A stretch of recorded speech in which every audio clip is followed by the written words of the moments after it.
உங்களுடைய சகோதரர் சட்டமன்ற உறுப்பினர் நம்மளுடைய மிஸ்ரா அண்ணன் பார்த்தீங்க அப்படின்னா ஒரு நாள் என்னையும் சகோதரர் ஆதவ அர்ஜுனாவையும் பார்த்தாரு. அதுக்கு முன்னாடியே பார்த்தாரு. என்னை முதல்ல வீட்டில் வந்து அண்ணன் வந்து பார்த்தாரு. வீட்டில் தானே பார்த்தீங்க, வீட்டில் வந்து பார்த்தாரு. அப்படியே அண்ணன் அண்ணன் வரும்போதே ஒரு 10 பேரோட வந்து பயங்கரமாக துண்டுகிண்டெல்லாம் போட்டுன்னு வந்தார். என்னடா இது அண்ணன் இப்படி வராரு அப்படின்னு நான் நினச்சேன்.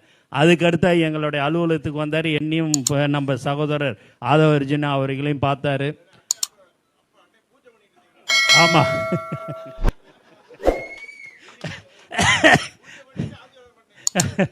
அப்படின்ட்டு வந்தார். வந்திருக்கும்போது என்னென்ன இல்லை, நான் உங்கள் கட்சியில் கூட்டணியில் சேரணும் அப்படின்னாரு. எங்களுடைய தலைவர் சிங்கிளாக தனியாக தான் தேர்தலில் நிற்க போகிறார். அதில் வந்து யாரோடையும் நாங்கள் கூட்டணி எங்கள் தலைவர் வைக்க போகிறது இல்லைன்னு, அதனால் சிரமம்னு அதுமாரிலாம் முடியாதுன்னு என்ன.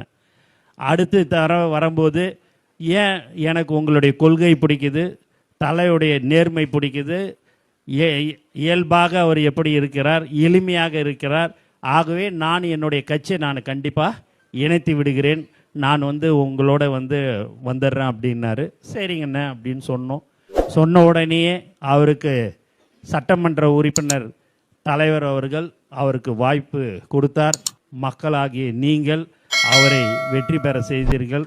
அதற்கு இந்த நேரத்தில் நான் உங்களுக்கு எல்லோருக்கும் நான் நன்றியை தெரிவித்துக் கொள்கிறேன். ஆகவே நாம் ஒரு குடும்பம், அண்ணன் மிஸ்ரா அவர்கள் சொன்னது போல ஒரு குடும்பமாக நாம் எல்லோரும் இருந்து, அவர் ஒரு சட்டமன்ற உறுப்பினர் ஆயிட்டார். ஆன பிறகு சரி ஏன் கட்சி என்னை இணைக்கணும்னு கூட அப்படியே பேசான்னு இருந்திருக்கலாம். அவனா சொன்னதை நாங்கள் செய்ய வேண்டும் என்று அவர் இந்த கட்சியை வந்து இணைத்திருக்கிறார். அவர்களுக்கு எப்போதும் நாங்கள் உறுதுணையாக இருப்போம். ஆனால் எங்கள் அண்ணனை பார்த்தேன், ட்ராக் பேண்ட் ஷூட்லாம் போட்டுன்னு குப்பை கிப்பெல்லாம் வாரிக்கின்னு அந்த இடத்தெல்லாத்தையும் சுத்தப்படுத்தினார். நான் அப்படிலாம் சுத்தம் செஞ்சு தான் நான் சட்டமன்ற உறுப்பினராக தலைவருடைய முகத்தை காமிச்சு வந்தேன்.